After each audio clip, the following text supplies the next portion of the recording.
රාජ පෙරහැරින් යනවා. රජවරුන්ගේ වීදියේ, ඇමතිවරුන්ගේ වීදියේ, බමුණන්ගේ වීදියේ, වෙළඳුන්ගේ වීදියේ යද්දී කුසට අපහසුවක් දැනුණා. ඒ මොහොතේම සරසන ලද මණ්ඩපේ ඒ වීදියේම රන් කඳක් වගේ දරුවෙක් බිහි වුණා. වෙළඳුන්ගේ වීදියේ බිහි වුණ නිසා මව්පස මිනුත් නෙවෙයි, පියාගේ පැත්තෙනුත් නෙවෙයි, නිකම්ම නමක් ඇති වුණා. වෙළඳුන්ගේ වීදියේ බිහි වුණ නිසා විස්සන්තර කියලා. ඉපදිච්ච ගමන්ම ඇහුවා අම්මා දෙන්න මොකුත් නැද්ද කියලා. දන් දීගෙන ඉපදුනේ. ඊට පස්සේ ඒ විස්සන්තර මේ කුමාරයා ඉපදිච්ච දවසේම අහසින් යන ඇතින්නියා කුමාරයාගේ පින්බලයටම සුදුම සුදු ඇතේ උයනේ දාලා ගියා. ඒ කුමරු නිසා ලැබිච්ච නිසා පච්චය කියලා ඇතාට කිව්වා. ඊට පස්සේ පුංචි කාලේ ඉඳලා උපන් දිනේට රජතුමා මුළු ශරීරයටම පළඳ ගන්න ආභරණ ගෙනියනවා. ඒ හැම ආභරණයක්ම දන් දෙනවා. නව වතාවක් කිරිමව්වරුන්ට රන් ආභරණ දන් දුන්නා. කුමාරයාට අවුරුදු 8 වෙද්දී සිරියානේ ඇඳ මත ඉන්න යහන මත ඉන්න කුමාරයා කල්පනා කළා කවුරු හරි මගෙන් ඉල්ලුවොත් මගේ ඇස් දෙක තලලොඳයක් ගලවනවා වගේ මගේ ඇස් දෙක ගලවලා මට දෙන්න පුළුවන්. අනේ කවුරුන් ඕ පැමිණේවා. මගේ හදවත ඉල්ලුවොත් පපුව පළලා හදවත ගලවලා මට දෙන්න පුළුවන්. මගේ හදවත ඉල්ලාගෙන කවුරුන් හෝ පැමිණේවා. මගේ ලේ ඉල්ලුවොත් කවුරු හරි ඒ වගේ මගේ ශරීරය මිරිකලා මං ලේ දෙන්න කැමතියි. මගේ ජීවිතේ ඉල්ලුවොත් මගේ මුළු ජීවිතේම ඔහු වෙනුවෙන් දෙන්න කැමතියි.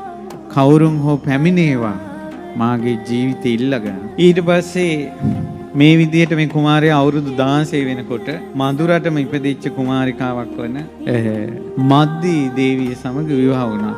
කර්මාන රූපයි ඈ සමගම විවාහ වුණා. විවාහ වෙලා ඒත් එක්කම අවුරුදු 16 දීම විස්සන්තර කුමාරයාට රජකම හම්බ වුණා. දවසට කහවණු ලක්ෂ 6ක දන් දෙනවා. දවසට කහවණු ලක්ෂ 6ක දන් දෙනවා.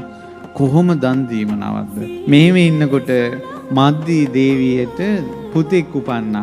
ඉපදුන වෙලාවේ රත්තරන් වලින් කැටයන් දාපු රන් දැලකට තමයි කුමාරයා වඩා ගත්තේ. ඒ නිසා තමයි ඒ කුමාරයාට ජාලී කුමාරයා කියන්නේ. ඒ කුමාරයා ඇවිදින වයසේ කුමරියක් උපන්නා මද්දී දේවියට.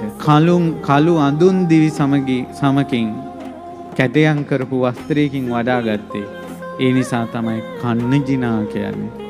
මිනිසුන්ට හුර ක්‍රිෂ්ණ ජිනා කියලා. කන්න ජිනා. ඊට පස්සේ මේ විදියට රජතුමා මාසයට දවස් 6ක් මේ දන්සැල් වල සැරිසරනවා. රජතුමාගේ ජීවිතේ ඒක. කිසිම රටේ කලකෝලහල නැහැ. මෙන්න බලන්න මේ සංසාරයේ ස්වභාවය විපතකට කරුණු යෙදෙන හැටි. විස්සන්තර රජුරු ඉන්නේ සිවි මහ රටේ. ප්‍රශ්නයක් ඇති වෙනවා කලිඟු රටට වැස්ස නැහැ.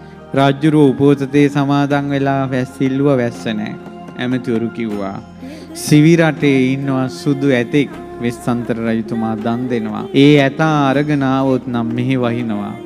ඇතා යන තැන වහිනවා. ඊට පස්සේ එනං හොඳට කතා කරන්න පුළුවන්, දුක කියන්න පුළුවන් බමුණු 8 දෙනෙක් එව්වා කාලෙන් ගිහින්. නැගෙනහිර වාසලට ගිහිල්ලා හිටිය රජුරෝ මුණ ගැහෙන්න බෑ. විස්සන්තර රජුරෝ දන්සැල් බලන්න යද්දී දකුණු දොරටුවේ කෑ ගැහුවා බමුණෝ ජයශ්‍රී මහරජ ජයශ්‍රී මහරජ ඔබට සෙත් වේවා කියලා කෑ ගැහුවා.